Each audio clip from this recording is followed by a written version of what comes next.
Good evening.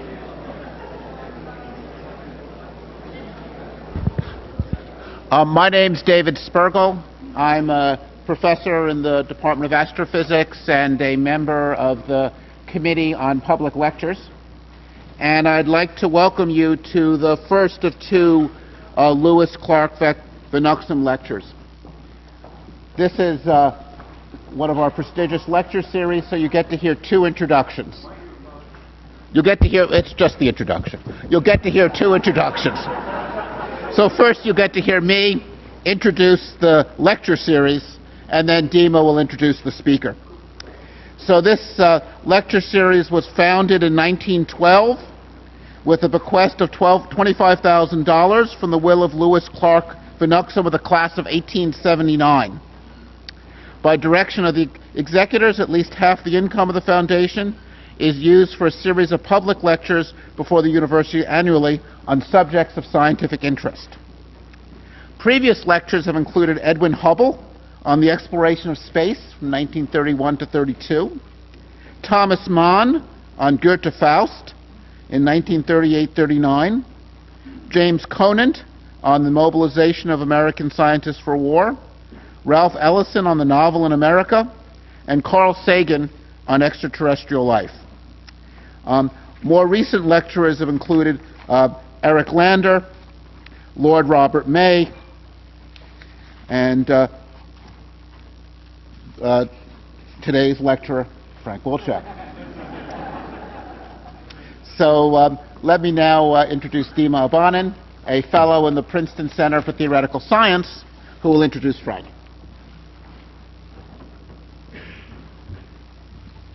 Thanks, David. So we are extremely lucky to have Frank Wilczek today as our speaker. So his work on quantum chromodynamics really defined the way we understand elementary particles today. And what is truly remarkable is that he's done this work when he was just a graduate student here at Princeton. And this work was recognized by a long list of awards, including Nobel Prize in 2003. What is even more remarkable is that later on in his career, Frank did similarly important contributions in a very broad range of topics. Listing even a few of them would take a long time, so let me just mention one very important work on that Frank did on condensed matter physics. He realized that in 2 dimensions the particles don't have to be fermions or bosons, but they can be somewhere in between. He called such particles anyons, and later on they were actually observed in real condensed matter systems. So without further delay, please Frank.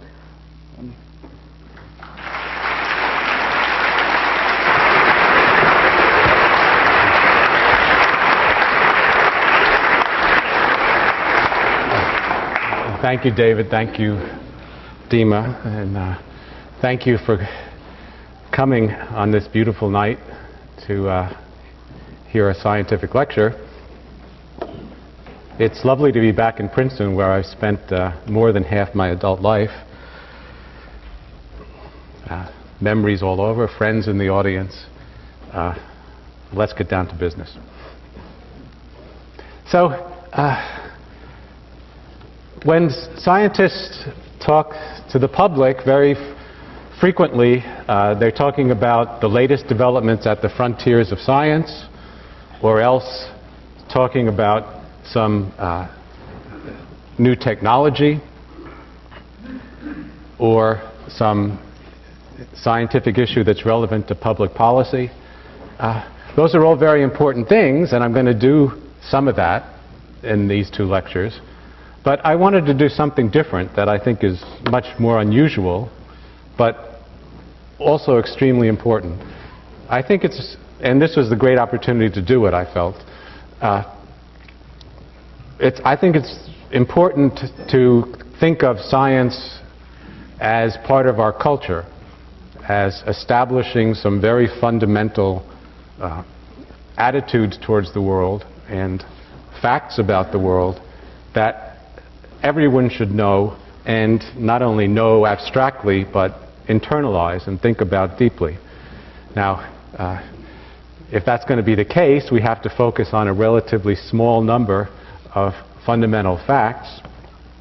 And so I tried to make it a list of 10. There's precedent for 10 things being a good number to try to remember. So I'll quickly just mention the various propositions that I'm going to be exposing, expanding upon in these two lectures. We perceive only a tiny portion of reality. The physical world is comprehensible. The basic laws are mathematical. The basic laws are local. And the basic laws predict probabilities. I hope to cover these things tonight. And then next time, the universe is a very big and a very old place.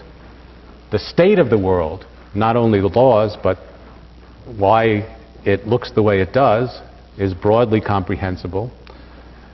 Vast opportunities that science presents are presently unexploited. And finally, there's still plenty we don't understand, which I will illustrate. So let's begin with this,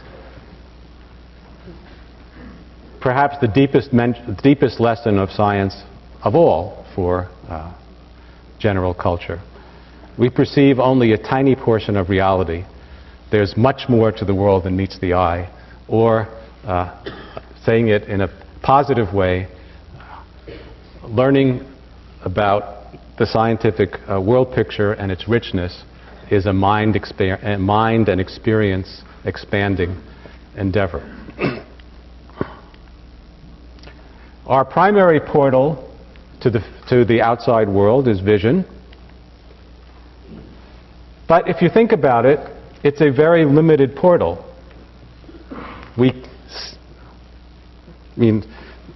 Later I'll be talking about how big the universe is, but never mind how big the universe is, even compared to a human body or an auditorium, the iris and the pupil that absorb light in any human being are very, very tiny geometrical objects.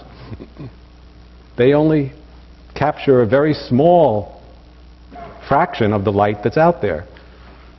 Not only that, but light is a very small part of the stuff that's out there. Even of a similar kind, so-called electromagnetic radiation.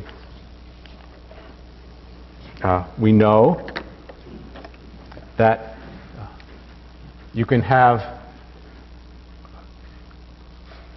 electromagnetic disturbances. I'll describe a little more about that later.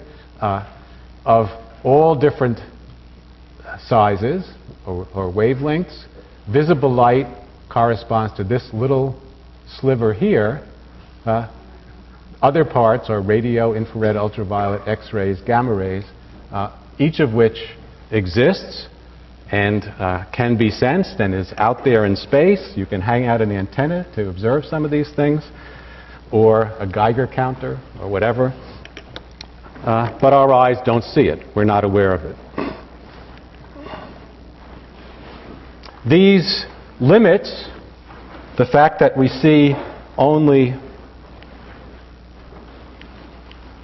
apparently I can't go backwards, I'm sorry.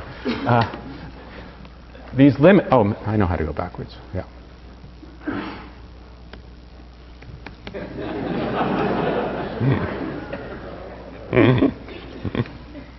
These limits, the fact that our eyes are sensitive only to wavelengths that are big compared to small distances, atomic distances, means, of course, that we don't see the deep structure of the world.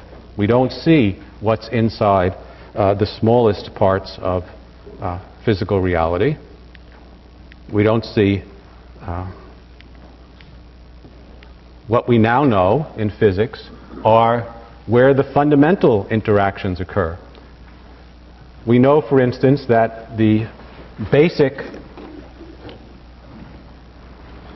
well, let me not say what we know. Let me just make a picture.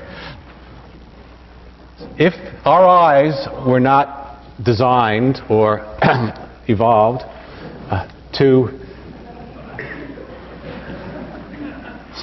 see things, resolve distances as small as 10 to the minus 14 centimeters, or as fast moving as 10 to the minus 24 seconds, but using our noodles and calculating what happens inside theories that we can check in other ways, we can numerically figure out what we would see if our eyes were capable of seeing those small times and small distances. So I've made, or actually Derek Lineweber of the University of Adelaide made, a picture based on that of what space and time would look like everywhere and every when if your eyes could resolve those kinds of distances and times. And so here it comes, the deep structure of reality. We can turn down the lights a little.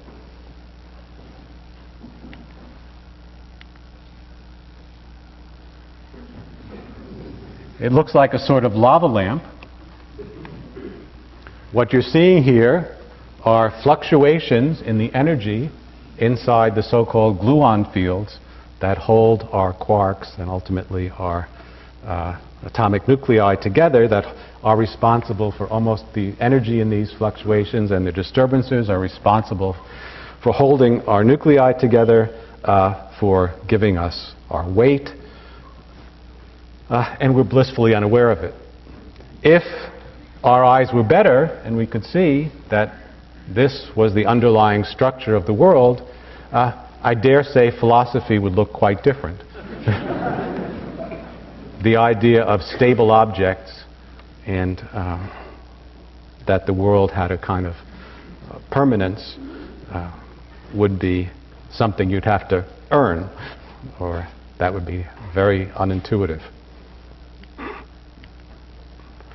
A way of emphasizing how limited our perception is simply to note that we have many, many ways of enhancing it. We can enhance our vision through telescopes, microscopes, radio receivers with light in the broad sense, and so forth. But most of all, by using our minds. You'll notice whenever you see pictures in astronomy of distant galaxies, or whenever you see pictures of what things look like on very small scales, of course, they're complete lies. You can't see those things. But using our minds, we can translate the meaning of structures on those distances into visual things that are more suited to our brains. The next two senses, according to Aristotle, are hearing and touch. Hearing, again, is very geometrically limited. It's based on the air pressure on a tiny little thing in your ear that impinges.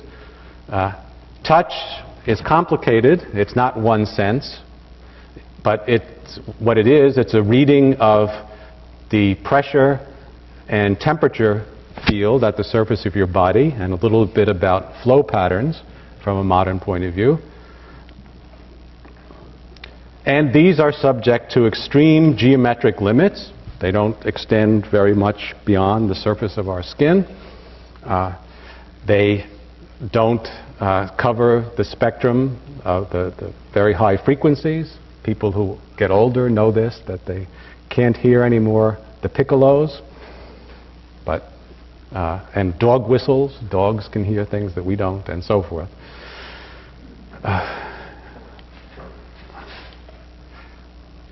Come on. Okay, I'm going to...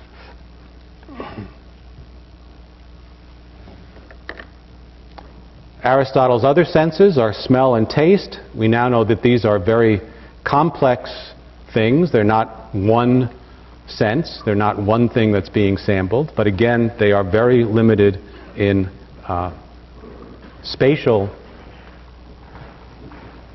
range. They sample only a very tiny part of the universe. We're still learning things about these senses.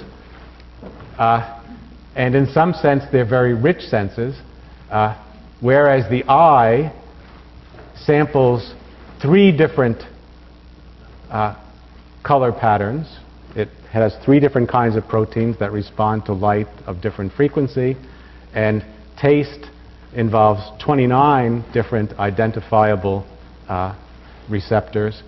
The nose has 900 and counting, including, and a very recent discovery that I thought was so entertaining that I had to share it, is that there are taste receptors inside our lungs that taste bitter. They're identical to the taste receptors on tongues.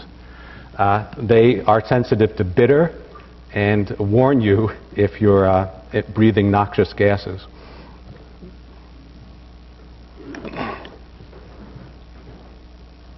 What these chemical senses sense, what they all basically are, is they sense the presence of molecules with different shapes that fit into the different kinds of receptors.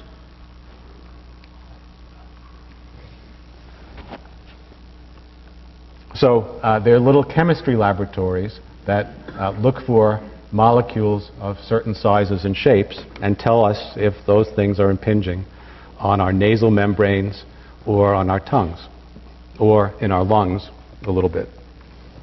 It's remarkable that, and I think a very strong argument for the theory of evolution, that the molecules that sample light, the rhodopsin molecules, are in the same family, very closely related to these molecules that sense smells or tastes. And it's very poetic, I think, that in this very literal sense, vision tastes light.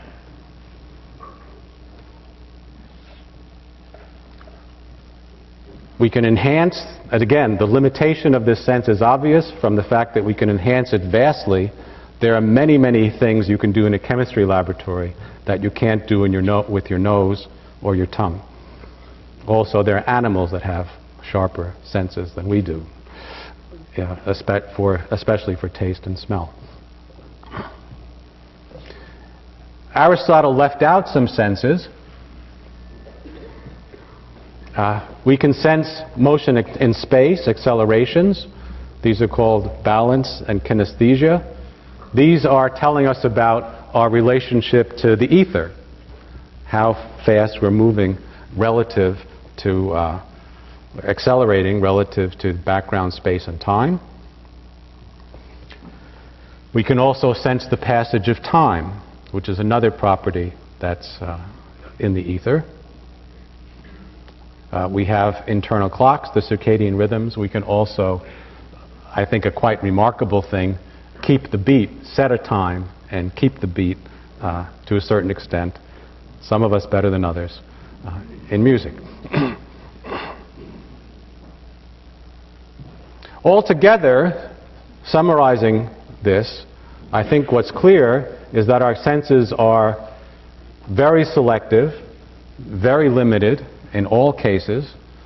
They're useful, they help us get around, but there's much more that we don't sense. In particular, we don't sense events that are remote in space and/or time, and we don't sense the deep structure of the material world. And we have to use our mind for that, and that's what we'll be doing in the rest of these discussions. Okay. My second big theme is that the physical world is, my second fundamental, is that the physical world is comprehensible. This involves both ambition and strategy. People talk very loosely about scientific revolutions. Every few weeks there's a scientific revolution of some kind or other in the press. But I think really there's only one basic scientific revolution that can be carried, however, from one field to another.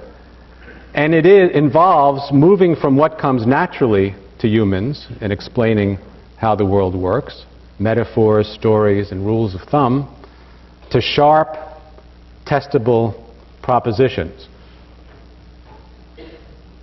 I love the story of Galileo and the philosophers. Galileo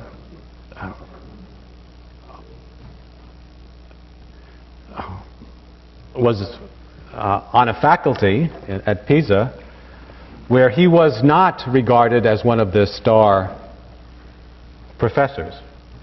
There were professors there who could explain the nature of the world, explain why the world was designed the way it was, that the essences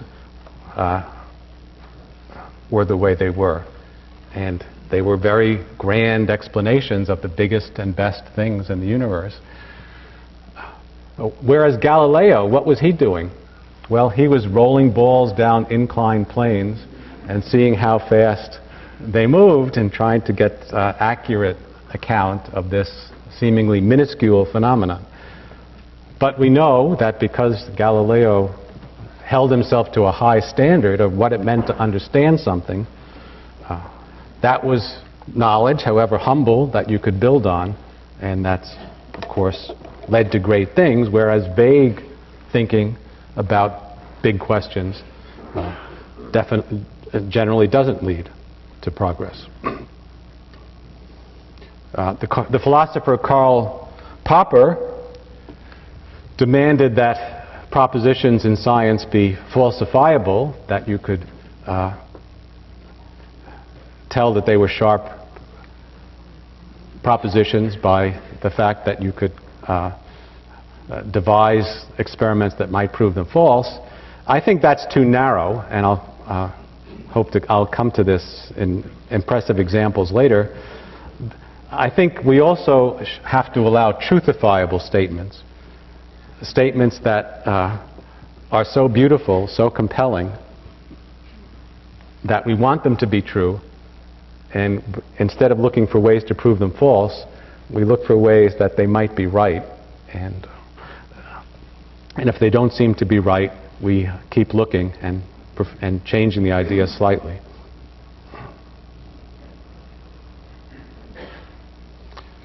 In this theme of scientific revolution, I think there were three great eras.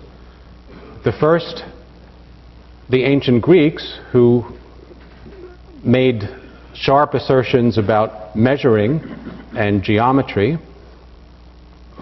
Then, in the 17th century, the classic scientific revolution, the question was formulating exact laws of motion for the behavior of bodies. And the most recent scientific revolution, I think definitely worthy of being put beside these, occurred during the 20th century, when we moved from tracking how matter, both physical and biological, behaves to laying out what matter is. That is, we want a very detailed picture not only of how things move, but of why things are the way they are, why there are, say, chemical elements and not why there are the chemical elements there are, and why they have the properties they do, not only how, given the chemical elements, they will behave. The method that's led to this scientific revolution of the 20th century, both for biology and physics, is the method of reductionism, which bothers some people because it says you're reducing things somehow.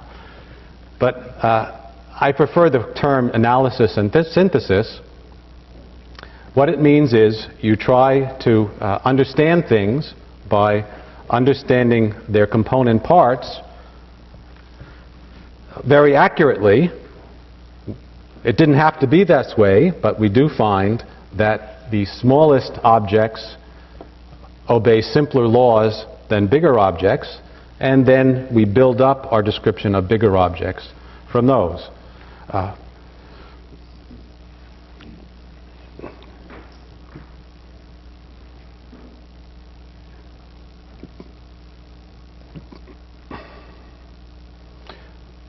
Sometimes it's useful to stop the reductionism at a point where we don't inquire further into appropriate black boxes.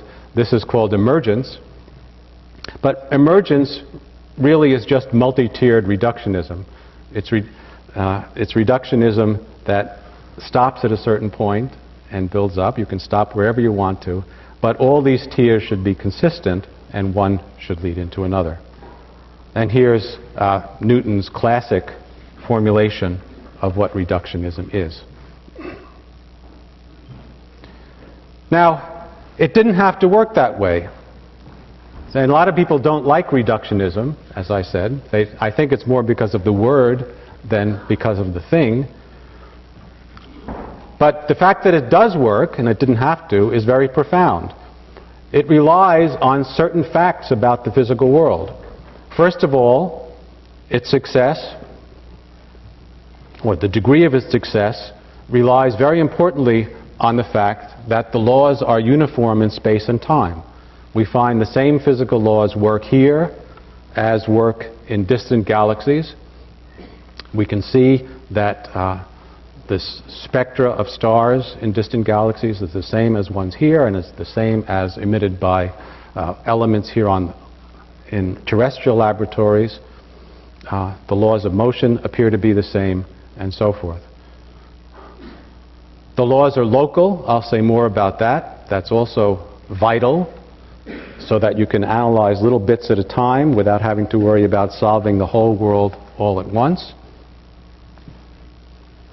And the most profound is what I call the quantum sensor, that says that there really is a black box, that if you don't go all the way down to the bottom, sometimes you're protected, and nevertheless you can get precisely correct answers. I'll elaborate on this a little later. In any case, it ain't necessarily so. All these are contingent facts about the world. One can easily imagine worlds, say like the worlds of Super Mario Brothers or other computer games, where the laws change depending on where you are. Each level has its own rules, very different physically. Also, distant objects and things you've done long before can affect what happens now. So certainly you can imagine worlds that are different.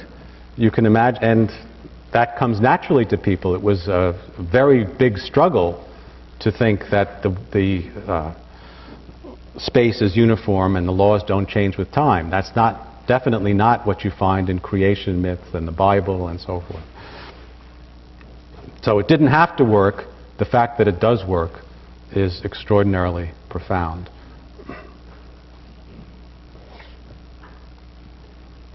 Now, I've claimed that the world is comprehensible. What does that mean? I've also said that you should make sharp statements. So there seems to be a certain amount of tension between those two claims. But I don't think there really is. And again, the fact that well, I'll venture an answer.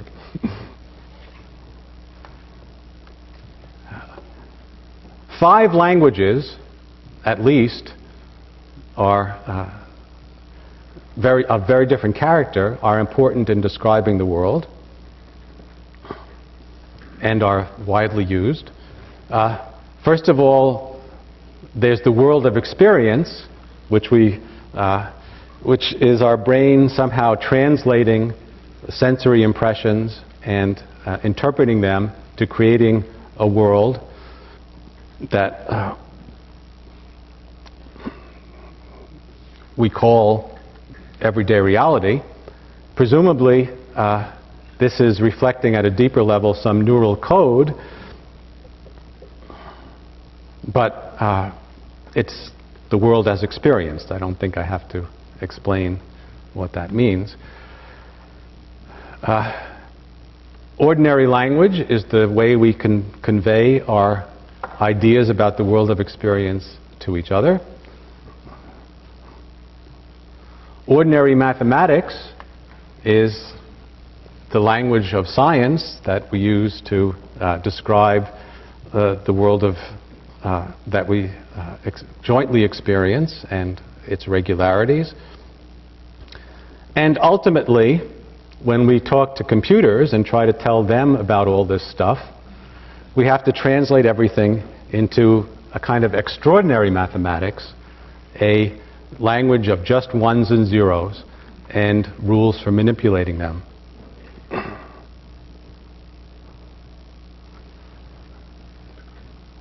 We can translate among these languages. At least we can talk about many of the same things in those different languages.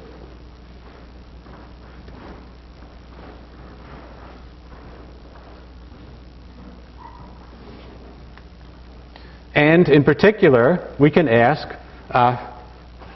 what do we really have to tell somebody, a computer, that speaks only in the language of zeros and ones in order to describe our ideas and theories about the physical world?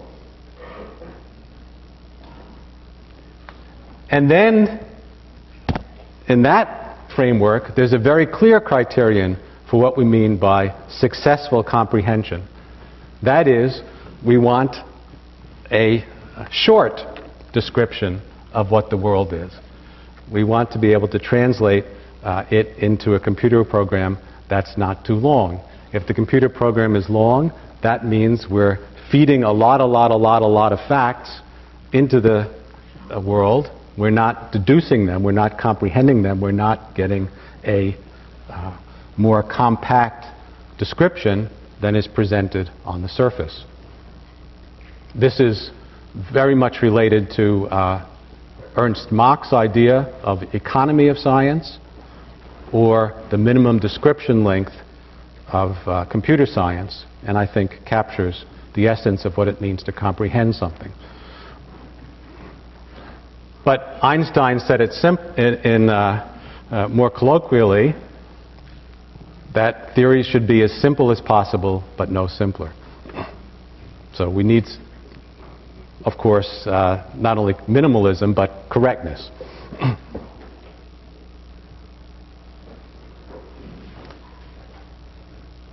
The limits to this comprehension should also be acknowledged. Straight calculation from fundamental laws about the most reduced description of the world in terms of fundamentals to anything complicated is much too hard. When people talk about a theory of everything, they don't mean it. It wouldn't be a theory of everything. At the most, and even this is not really in sight, it would be a theory of what the basic laws are, of the most reduced step, the lowest tier in reductionism. But since you can't, in practice, solve the equations or deduce in a meaningful way the properties of large objects based on the properties of the many small objects that make them up, you don't really get a theory of everything. You get a theory of the lowest tier in the reductionist ladder.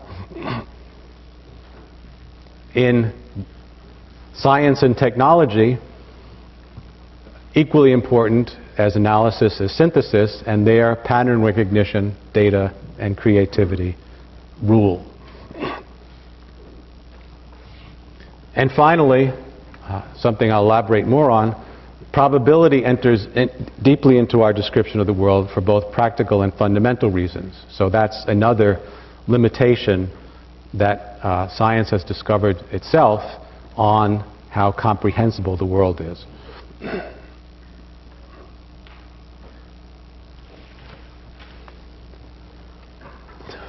Third fundamental point that I wanted to talk about is that the basic laws are mathematical.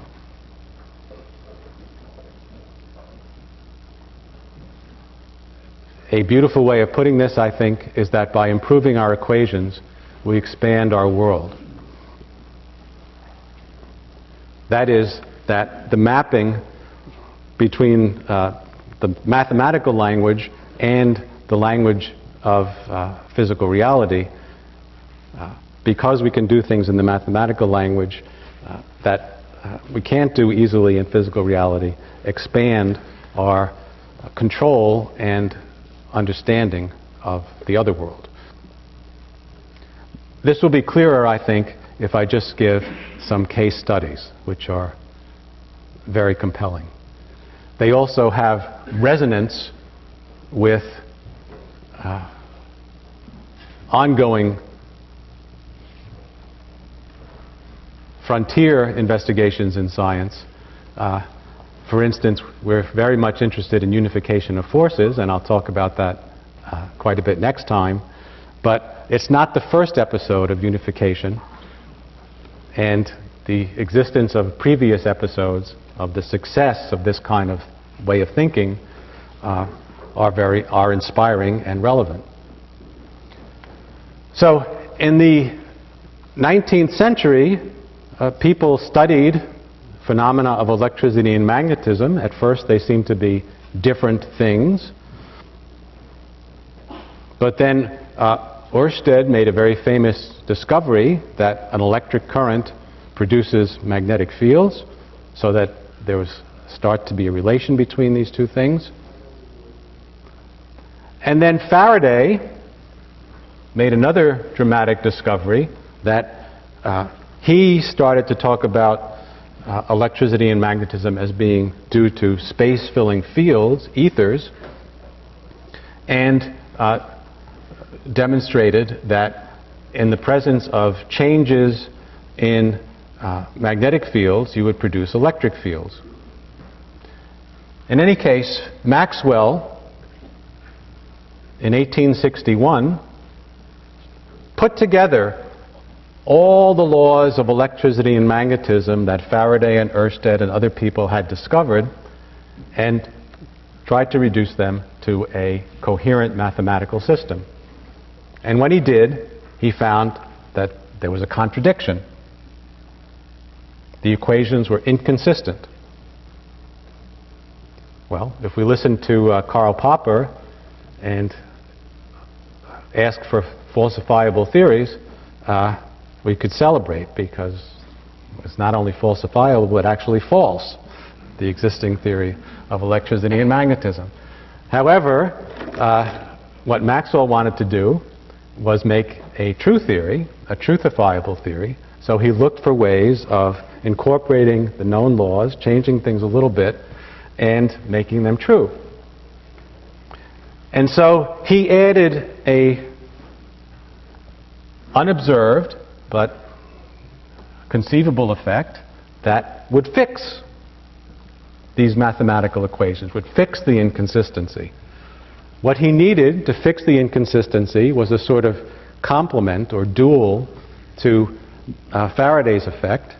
Faraday showed that changing magnetic fields produce electric fields experimentally. Maxwell, just based on analyzing equations and trying to imagine a world that was consistent and more beautiful, said, I can fix it if I have a new effect that changing electric fields produce magnetic fields. And this gave rise to a consistent set of equations called the Maxwell's equations. Well, I won't explain what all these are, but we can do some hand waving. So if we have, here's a magnetic field that's changing. It produces an electric field that's changing, according to Faraday. And then Maxwell says the electric field that's changing produces a magnetic field that's changing. And then Faraday, Maxwell, Faraday, Maxwell, Faraday, Maxwell. You can have a self-reinforcing, a propagating disturbance that involves only fields, no matter, just these imaginary or imaginative electric and magnetic fields. So that's a new component of reality that leaps out of the equations, leaps out of the mathematical analysis. Maxwell calculated how fast these disturbances would move from his equations, and he discovered that they propagate at the speed of light. So being a very bold and clever fellow, he scratched his beard, I guess, and said, by golly, that is light. And we can scarcely avoid the inference that light consists in the transverse undulations of the same medium which is the cause of electric and magnetic phenomena. And that, of course, to this day, is our deep understanding of light as a disturbance in electric and magnetic fields. Taking us back to this picture I showed earlier. But of course there was much more. Light was known, of course, at that time, but it was only then discovered by Maxwell to be a disturbance in electric and magnetic fields, but his equations predicted the existence of other kinds of disturbances. Disturbances with more gradual changes, longer wavelengths, or more abrupt than light, with shorter wavelengths. And today, we know these things as these different useful elements of technology and elements of reality, radio waves, infrared waves, and so forth, that are ubiquitous. The first to be discovered was discovered by this man, Heinrich Hertz, the father of radio, more than 20 years after Maxwell discovered his equations. It took quite a long time. Well, things were slower those days. But in any case, it was by no means a trivial thing to get technology caught up with the mathematical vision and beauty that Maxwell had been led to. And Hertz, reflecting on this, said something that I think is very much worth recording. It's very pretty and profound. One cannot escape the feeling that these mathematical formulae have an independent existence and an intelligence of their own, that they are wiser than we are, wiser even than their discoverers, that we get more out of them than was originally put into them. And that, to me, is the statement that the laws are mathematical. The basic laws are mathematical. That's not the only such episode. Another was the first incarnation of dark matter. Nowadays we're wrestling with the dark matter problem that I'll allude to later. But it's not the first. In the 19th century, after a series of magnificent triumphs for Newton's theory of gravity in explaining the motion of planets, the comets, the tides, something was wrong. The planet Uranus wasn't moving quite the way it was supposed to. Such was the faith, the justified faith after so much success in Newton's equations, that people came up with the hypothesis to save it based on faith in the mathematics that there was a new planet, a new kind of dark matter that was responsible. It wasn't a flaw in the mathematical laws. We don't take theories to be falsified. We try to make them true, for gosh sakes. And these guys postulated that there was a new planet. And they said where it would have to be and how heavy in order that it would do the job of fixing or making the observed motion of Uranus consistent with what was with the equations. And by golly, that planet, as soon as the observers pointed their telescopes in that direction, they noticed a star that moved, and that's what we now call Neptune.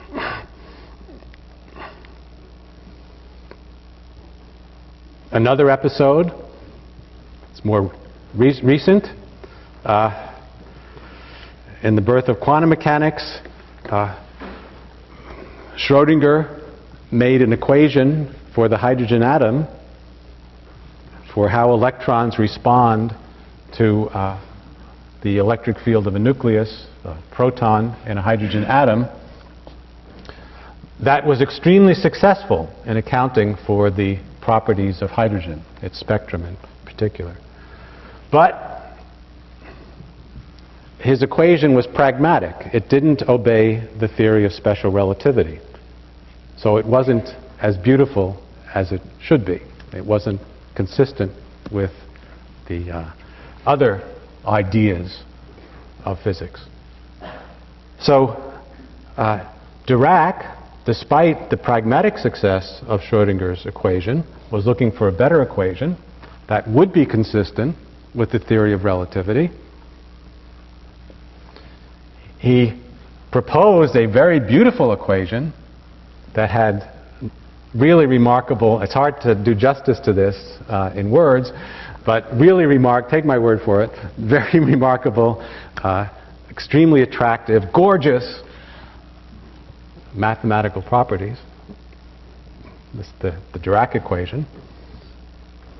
But to make Schrödinger's equation, this modification of it, consistent with relativity, he had to add terms similar to what Maxwell did. He had to make bigger equations that had extra stuff. These equations had extra solutions that were not the ones that he wanted. They had some solutions that looked like Schrödinger's old solutions approximately, and so reproduced the success of the earlier atom. But there were extra solutions that had very disturbing properties, had negative energy, and seemed to represent instabilities. And nobody knew what to do with these extra solutions at first. Nevertheless, Dirac published his paper with some nonsensical mumbling about the extra solutions. After several years of struggle, where you had the equations in front of you, but didn't know what they meant and had to interpret them, these extra solutions were interpreted as a new form of matter, namely antimatter, and antimatter was promptly then discovered in cosmic rays, the antiparticle of the electron. This is a most, I think, impressive demonstration of the power of mathematics and conceptual thinking to decode the meaning of the natural world. This mapping between mathematics and physical reality allows one, since equations are easier to manipulate than physical objects usually, and also can be you can play with them and find surprises, and when you as Hertz said, the equations can be wiser than you are. You write down equations and then are surprised by the properties of their solutions. This has led to the possibility, by knowing the mathematical laws, of designing things that have surprising properties, like transistors, lasers, magnetic resonance imaging. All these things were things that were deduced, not stumbled on by experiment, but designed by playing with the equations.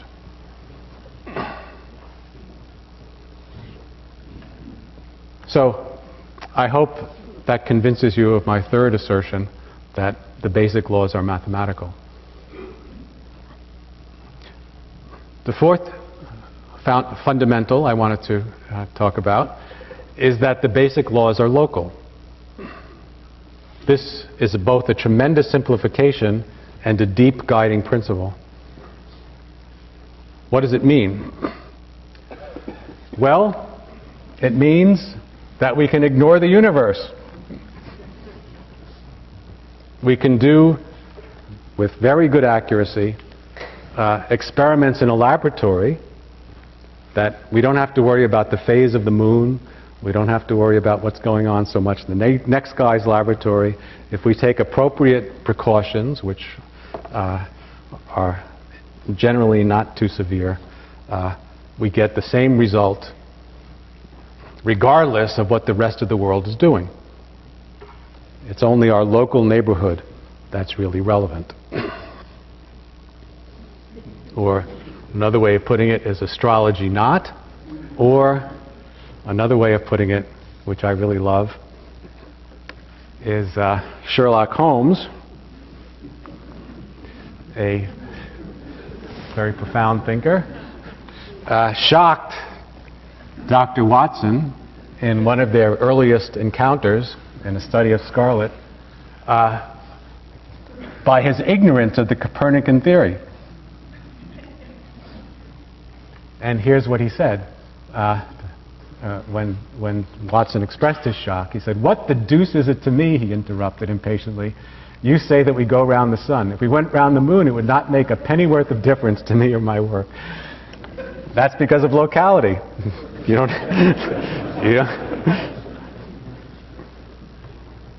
you can do very minute examination of the physical evidence of crimes without having to worry about what the moon is doing. It didn't have to be the case, and as I mentioned before, it's not the case in computer games. If, like in the Matrix, we were inside a computer, actually, we were artificial intelligences somehow produced inside a computer, or if we eventually design intelligences ourselves inside computers that don't know they're inside computers, but just think their world is what it is, we designed it. It doesn't have to be local. But the world we experience seems to be, to very great accuracy. The reason is that the fundamental forces, all of them, fall off with distance. That we can have radiation, but radiation spreads in all directions and weakens in any particular angular segment as you go further away.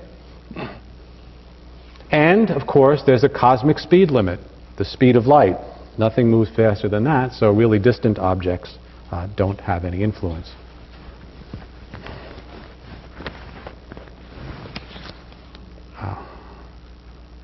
Even the whole universe can't, with all its radiation, can't light up the night sky. This is the question why it doesn't is known as Olber's paradox. But in view of the time, I won't enter into details on that unless someone has a question. But it comes about by a combination of the cosmic speed limit, the finite lifetime of the universe, and the spread and dilution of radiation. So these are empirical facts that lead us to think that locality is correct, hint around that it's a correct idea, at least approximately. But in modern physics, it's gone to a whole different level. In modern physics, not only locality is not locality an approximate fact that we find out when we investigate fundamental laws, it's the way we guess what the fundamental laws are. In formulating the so-called standard model of particle physics, which is at present the lowest established rung of the reductionist ladder, the absolutely fundamental guiding principle is that all particles is radical locality. All particles are ideal points, structureless points, that interact only when and where their world lines touch. Now, there's a little bit of a fudge, because the actual locations of these point particles, they're point quantum mechanical particles, so their actual location is described by a probability distribution. So the point particle can be at different places. In that sense, it's like a cloud, but it's really a cloud of points, point-like point. And this is captured precisely and mathematically and pictorially and visually and beautifully in Feynman diagrams, where the fundamental interactions are always when the different particles find themselves at the same place in space and time.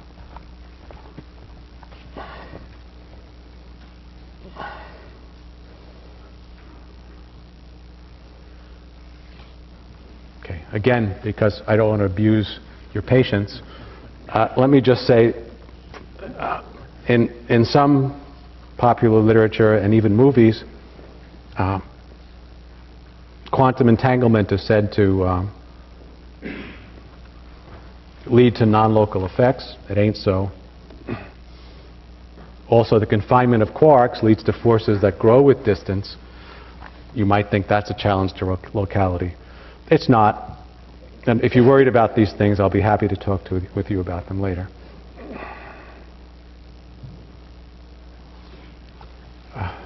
The final point I wanted to talk about tonight, though, is that the basic laws predict probabilities. There are both sources and sinks of indeterminism. There are sources of probability, of the necessity to use probability, and remarkably, however, there's also a sink where probabilities get hidden and become certainties. So,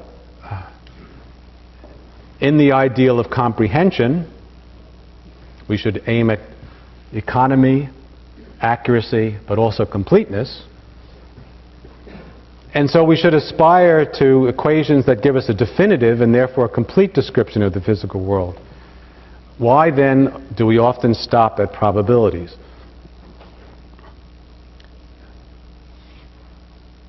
In practice, scientists use probabilities a lot, even in the most fundamental physics. I think that all appearances of probabilities can be traced to three fundamental sources: incomplete information, chaos, and quantum indeterminacy.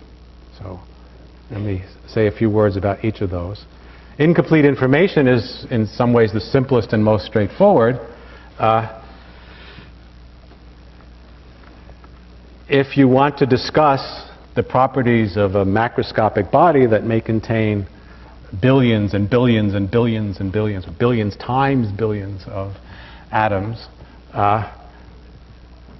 it's not practical, even remotely, to keep track of what every last single atom is doing and use our reductionist equations to figure out what's going to happen next.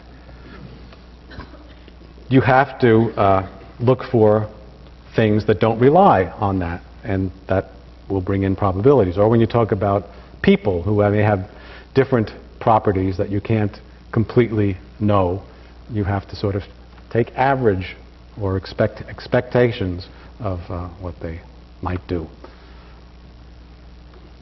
Quantum theory aggravates this situation because in quantum mechanics, in quantum theory, as I mentioned, the particles have fundamental uncertainty in position, which means that to describe their behavior, you have to describe where they might be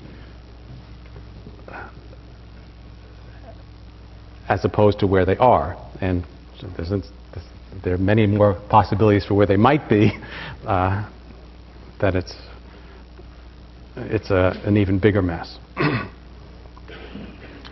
A second source is chaos, or this amplifies the effect of not knowing or not being able to keep track of every little last thing. This sets in, however, even for relatively simple systems, as was discovered in the last few decades. So let me show you a little video. You can turn down the lights slightly.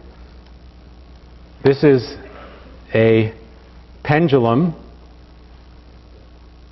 that really looks pretty funny. And it's a pendulum that also is not subject just to gravity, but also you might see a little magnet on the bottom. There's also a simple magnetic field present. And the combination of just those two things, ordinary gravitational force plus simple magnetic forces, leads to these very, very complex paths. And you may notice that the particle or the ball gets very close to a position at different times and does radically different things. This is what's known as chaos. Very tiny differences in where you start make, after a while, tremendous differences in where you end up. This is why it's so hard to predict the weather, for instance.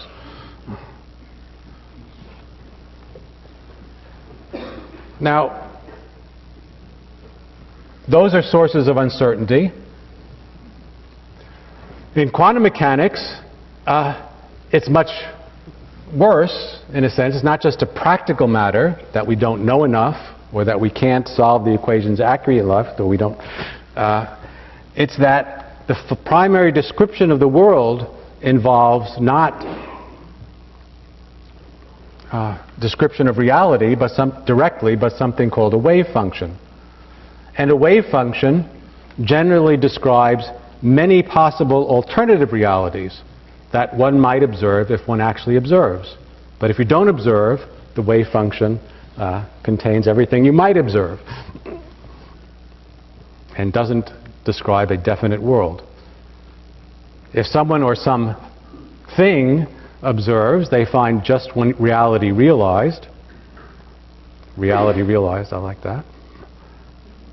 And the wave function predicts the relative probabilities of those different realities.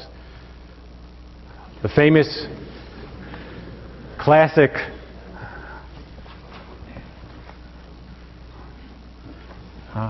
instantiation of this is Schrodinger's cat. So here's a cute little kitty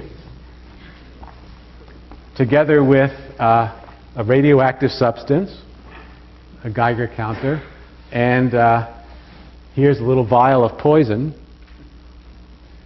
And depending on whether one of these radioactive nuclei decays and breaks open the bottle, the cat will be alive or dead. Now, the laws of radioactivity are deeply quantum mechanical. We can't predict deterministically when a nucleus is going to decay. According to quantum theory, which has many testable, successful consequences,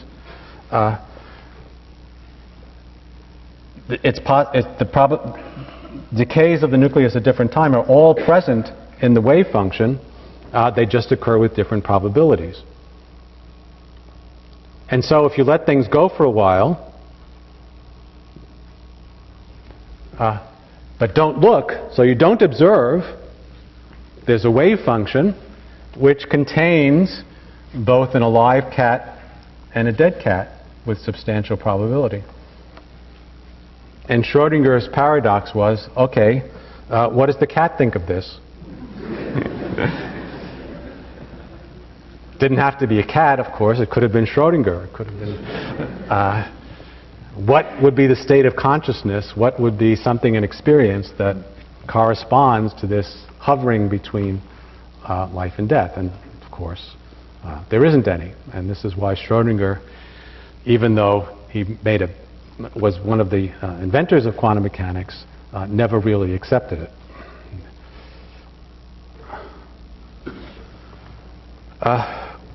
However, the answer to Schrödinger's cat is really very simple.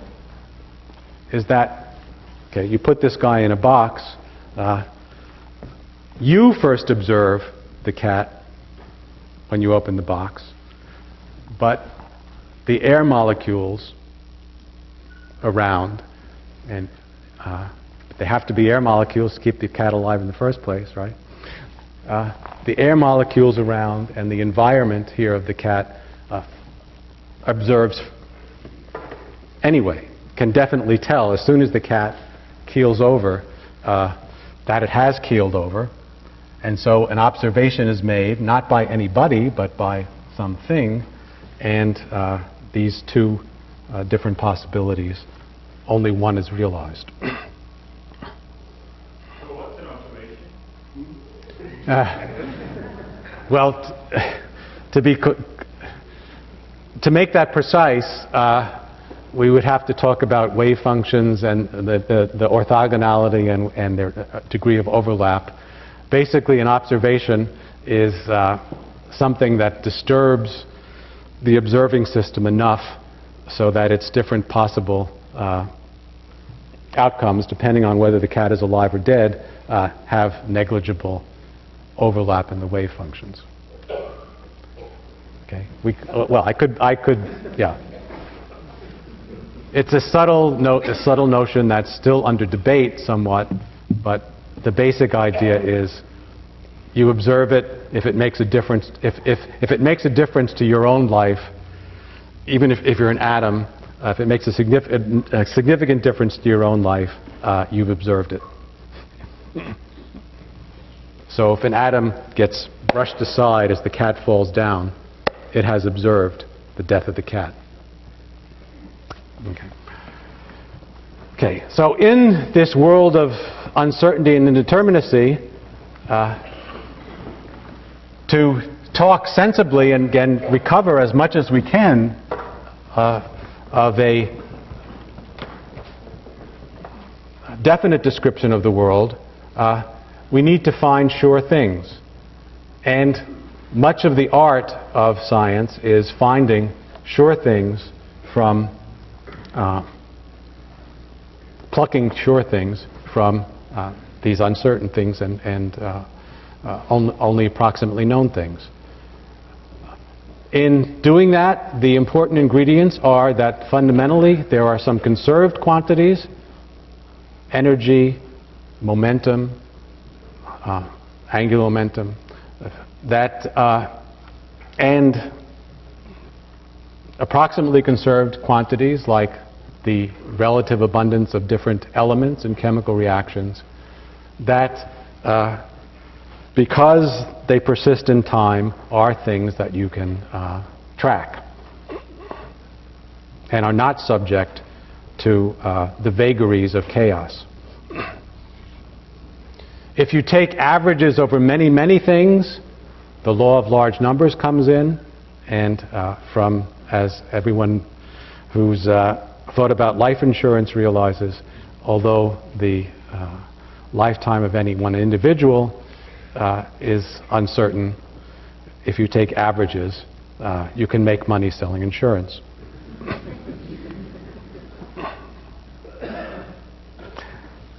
But the one that's least intuitive, and I think the most basic,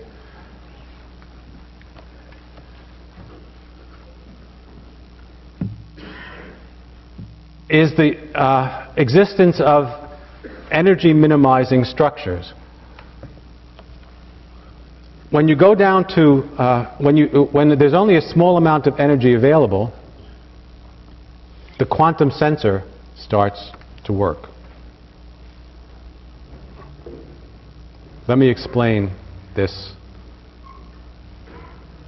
benevolent sensor. It's funny if you think about it. Quantum mechanics is, the quantum in quantum mechanics is discreteness. Okay, you're saying that, and yet the primary ingredient of quantum mechanics is wave functions, which are spread in space, and particles that are uncertain in position. What's discrete about that? Well, in the very earliest days of quantum mechanics, Bohr's outrageous atom was the origin of the quantum, the discontinuity, but it wasn't deduced. This was just, I must say, in one of the most audacious scientific papers ever, just said to be so. Okay. Bohr wanted to make a model of the hydrogen atom. So there's a proton, a nucleus, and an electron that goes around it. According to the laws of electrodynamics, Maxwell's achievement, those very profound, beautiful, and accurate equations, when a charged particle moves in a circle, when it moves in an orbit around another atom, it should radiate. And so the electron moving around should spiral in, lose energy, and eventually, due to the attractive force of the nucleus, find a happy home right on top, as close as it can get. It's very attracted to the nucleus. Bohr said, no, no, no. Electrons go into stationary states because I said so. Only certain orbits are allowed, and therefore the only radiation occurs when you go from one orbit to another. It occurs in discrete amounts. This is responsible for the fact that there are spectral lines in hydrogen as opposed to continuous radiation.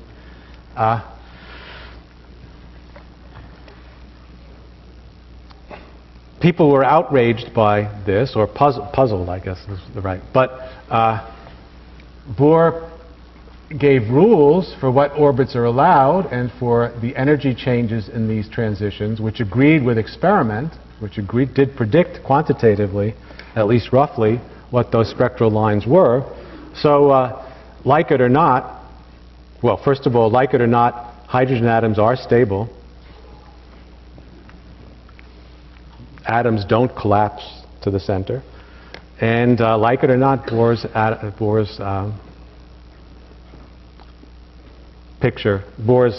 model worked, although you couldn't think too hard about it. Nowadays, we have wave functions. So where is the discreteness? Well, this is the modern hydrogen atom. And the point is that the waves can form certain stable patterns of oscillations. These are called standing waves. This is very much like in a musical instrument. If you play the musical instrument, it can have certain tones, which are vibrations in discrete patterns. And if you try to make intermediate tones, well, I guess if you try hard enough, you can get squeaks and squawks. But in a wind instrument that supports only certain patterns of vibration, or an organ, there are only certain patterns of vibration, these standing wave patterns, and it's similar, in fact the mathematics is very similar for the wave patterns in hydrogen atoms.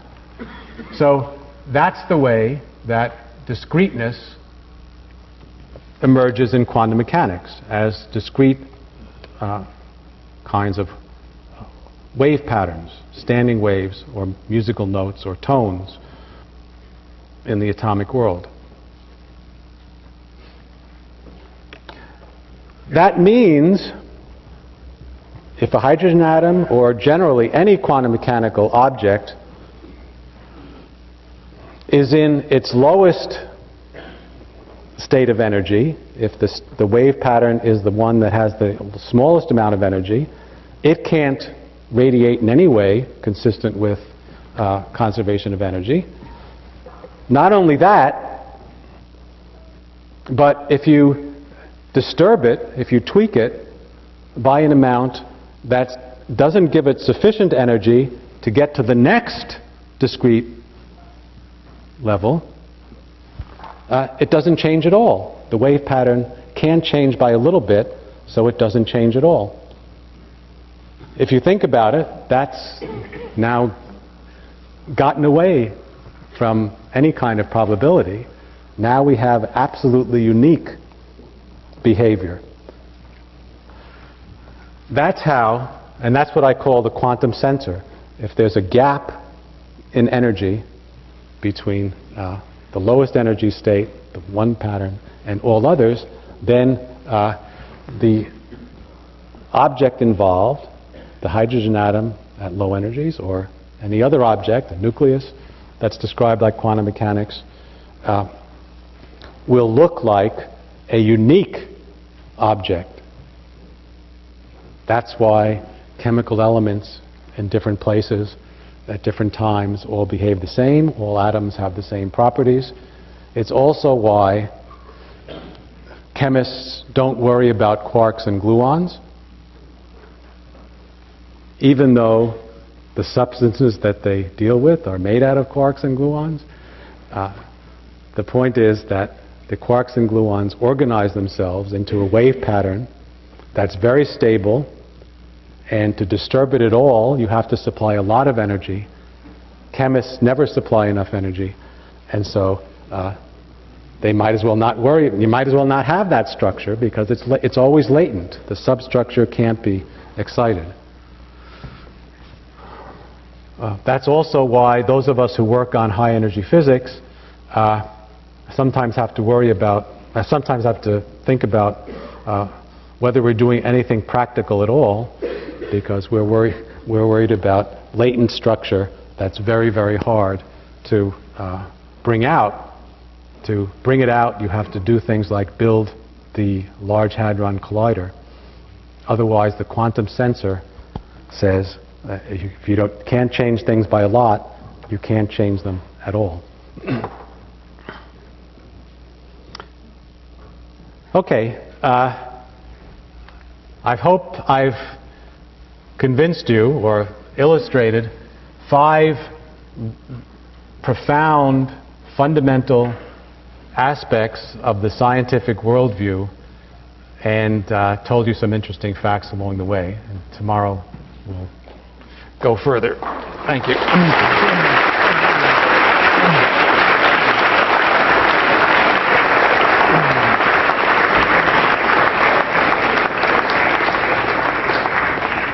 You can certainly take questions, yeah.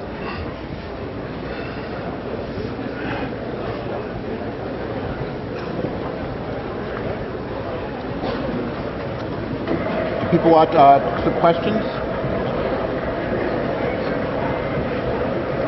Well, let it... Ran late.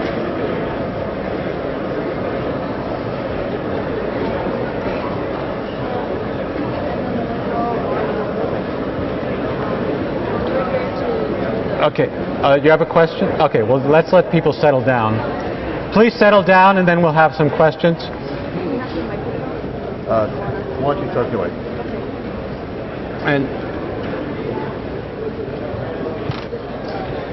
Great. okay. Okay, let's have a question. So if people have questions, raise your hand and the speaker, we'll have people come around and give you a microphone. Hello, I have a comment, an observation. Early on, you came to a point where you said, I can't go backwards.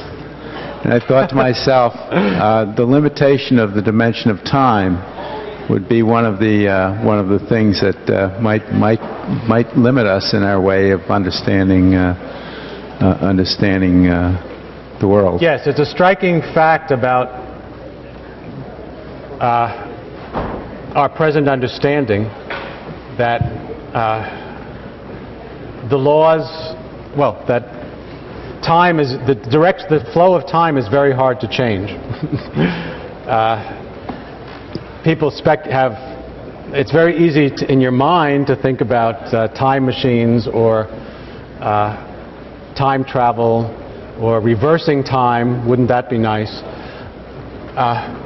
But so far in the laws of physics, the possibilities for that are very, very restricted. There is some of that. There is some dynamics in time. In strong gravitational field, for instance, the rate of flow of time slows down. That's the gravitational redshift. But the fields involved are literally astronomical, and there's very little prospect for practical technologies.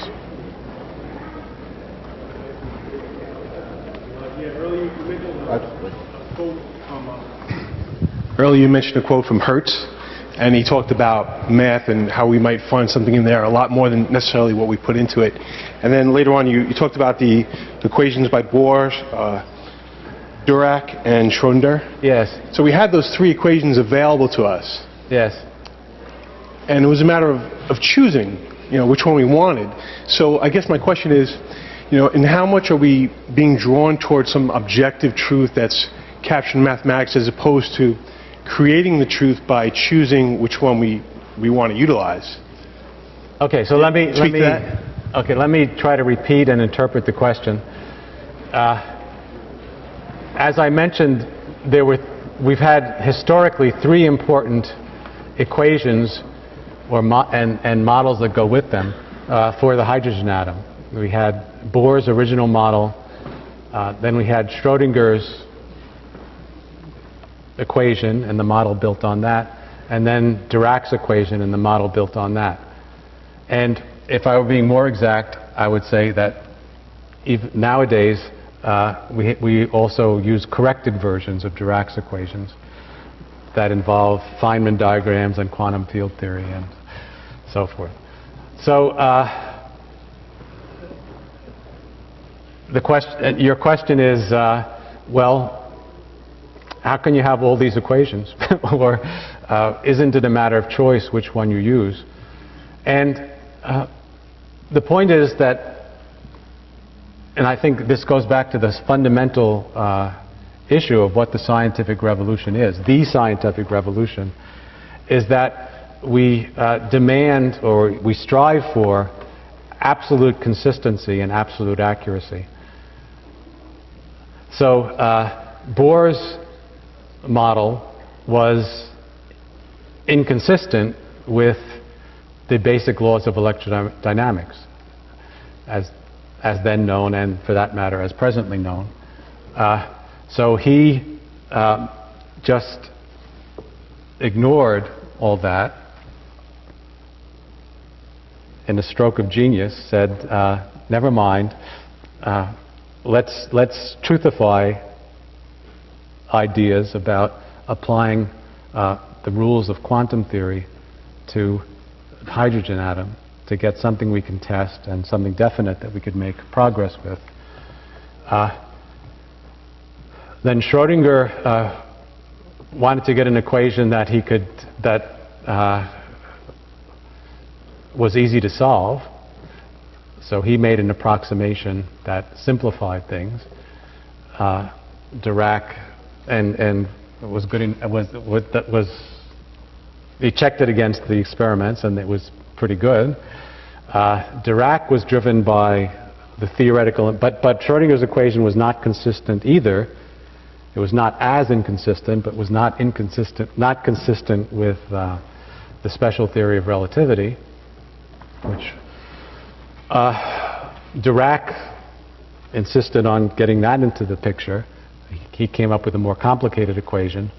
And if we really want to be consistent and we have to include the fact that electrons interact with these fluctuations in empty space that I pictured, and that changes their properties. So even Dirac's equations need corrections. So all of those levels of description are available. The reductionist it's a very good illustration, actually. The reductionist program says you keep going, get more accurate in terms of more basic things. And as you do that, you get more complicated equations, things that are more difficult to solve, but are more accurate.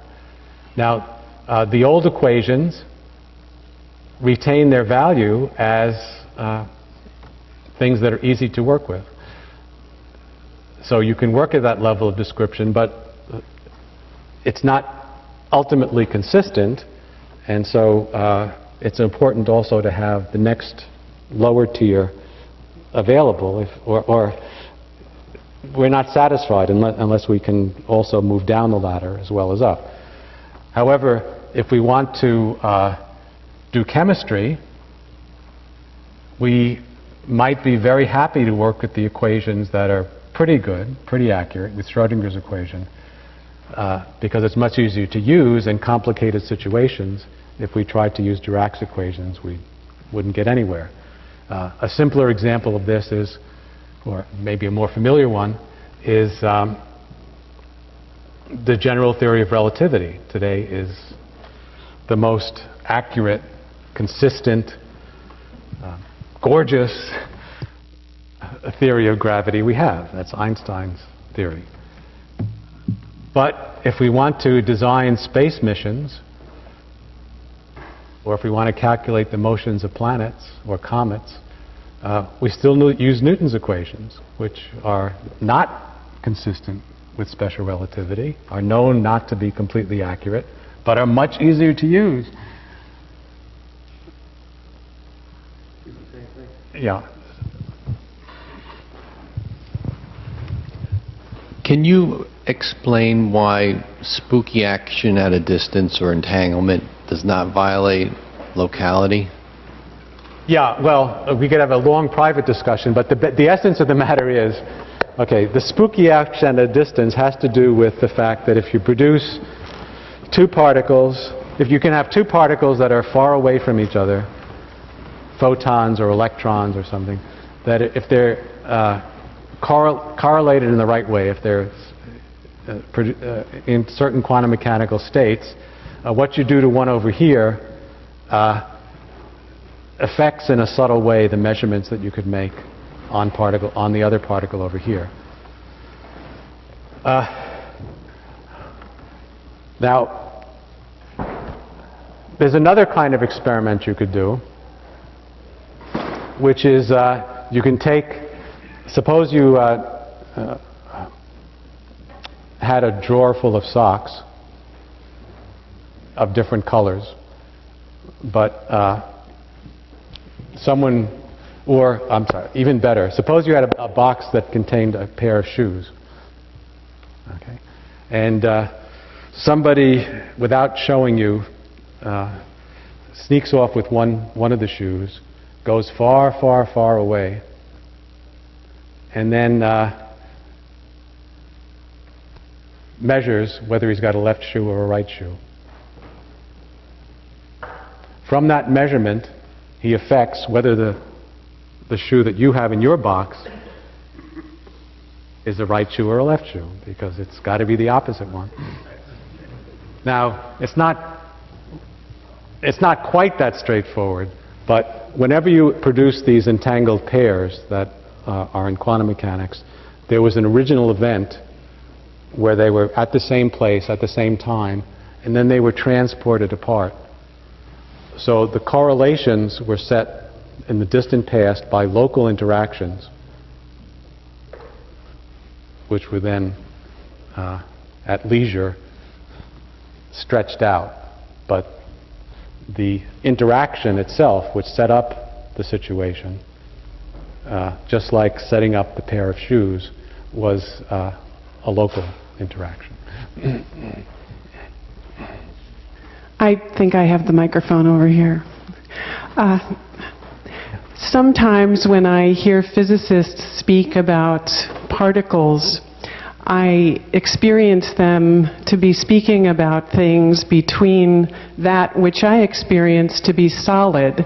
And so I'm wondering, you showed an animation of the stuff that everything is made of.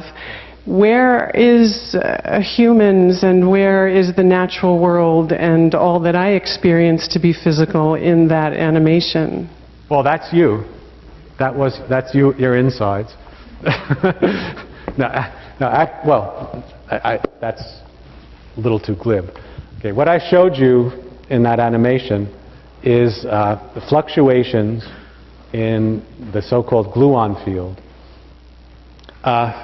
that are going on all the time in space and everywhere. They're very, very fast, much too fast for us to perceive. But they're in our equations that have many successful consequences, so we're very sure that that's actually happening. Now, what protons are, and the things that make ordinary matter, are small disturbances in these patterns that have a kind of stability. So there are these patterns, and then if you plunk down things like that are called quarks, they make a disturbance in these fields.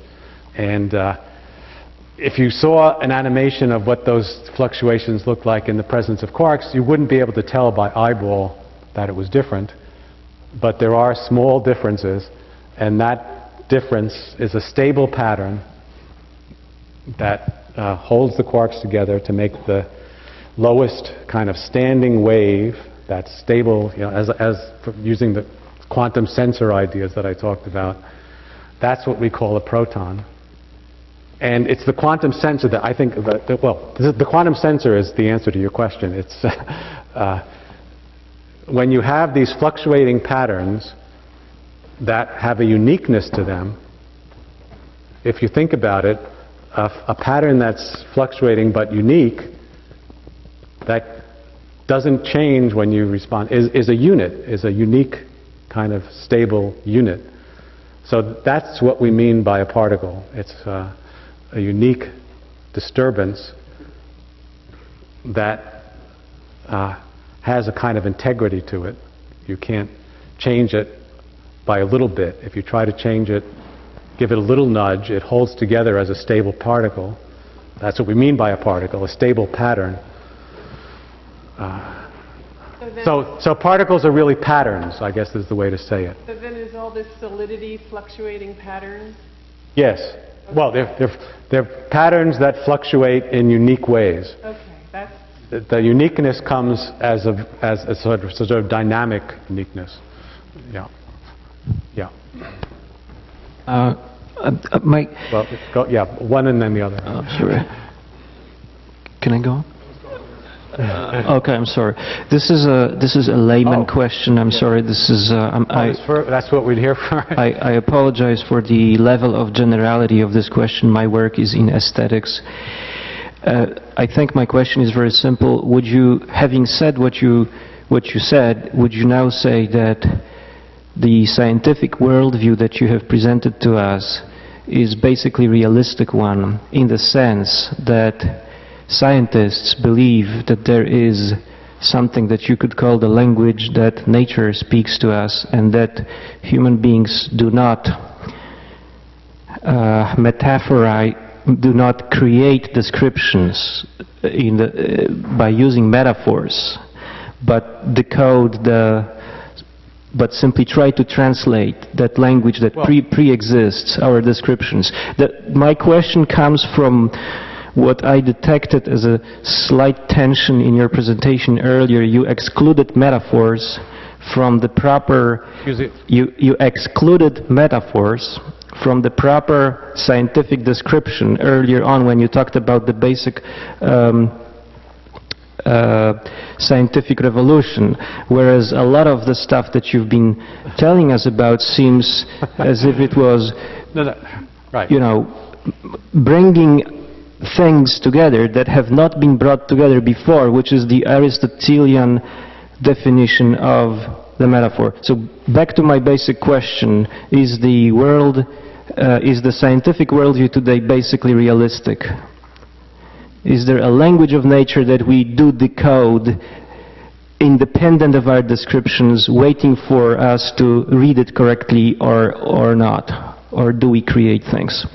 Well, that's something we discover as we go along. It didn't have to be this way, but what appears to be the case is that, by gosh, we've gotten a very, very accurate description of nature that has this mathematical character that's very definite, that's more naturally expressed in the language of mathematics than in the language of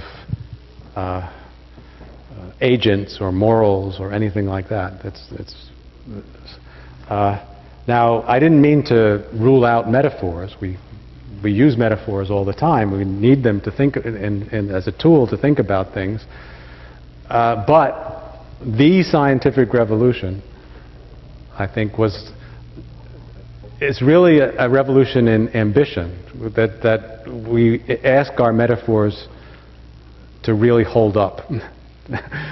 We really try to push them and test them and sharpen them, especially, so that they're not, well, vagueness is the big enemy, right? We try to make things as precise as possible.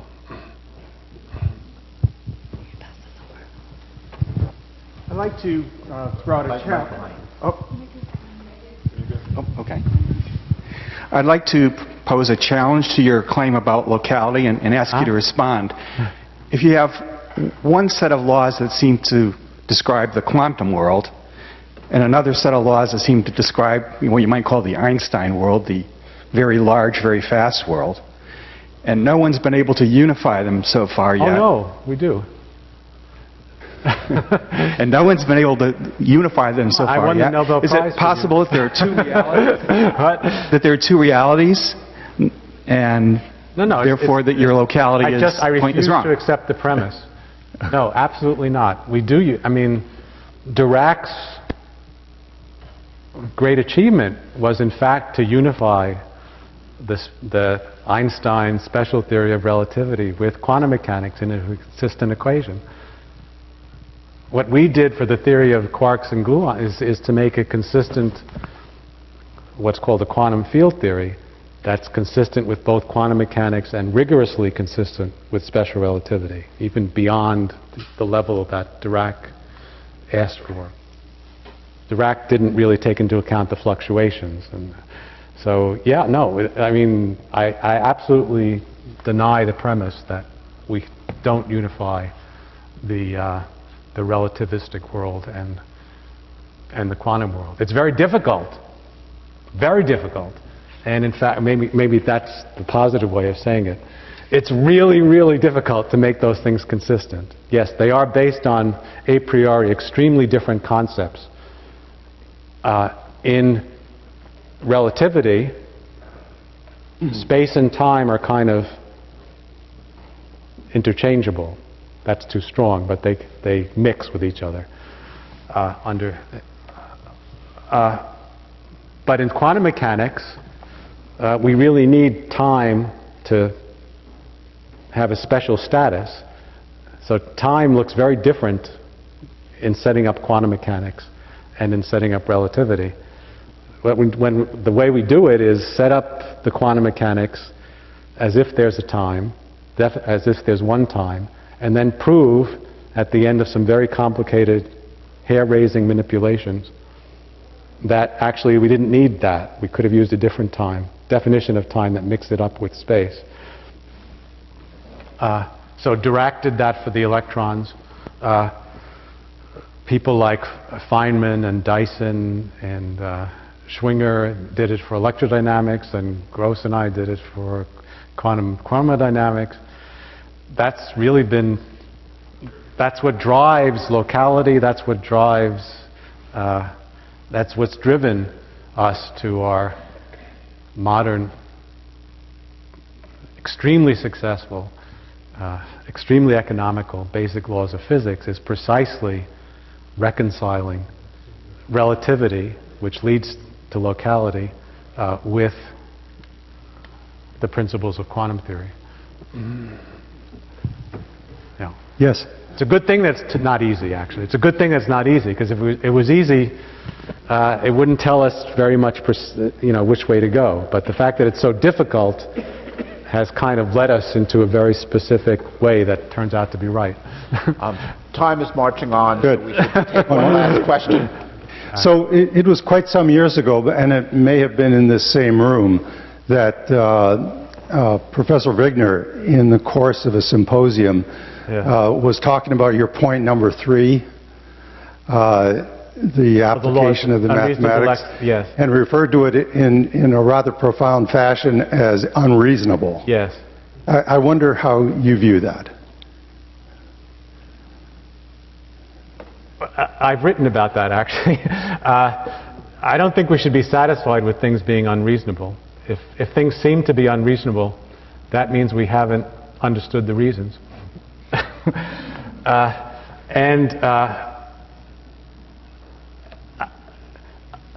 I think, well, this is going to sound circular, but sometimes circles can be helices, where you get to higher and higher levels. When we investigate the laws of physics, the basic laws of nature, we find that they have this character of locality and other properties of symmetry, and also this universality, that they're the same in different places and different times. That explains why they're amenable to mathematical treatment. If they weren't local, if they weren't the same in different places and times, they wouldn't be accessible to mathematical treatment. Now you could say, well, we learned that by doing mathematics, but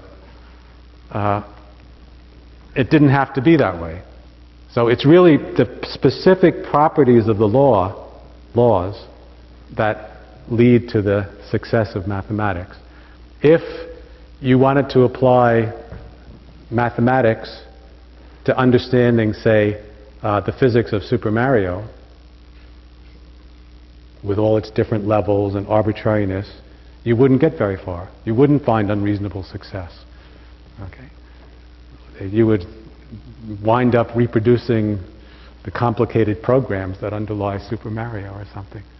In fact, it is unreasonably effective. Yeah, the mathematics. But there's a reason for it. So it's unreasonably successful for a very good reason. Thank you for a great talk. All right. Thanks.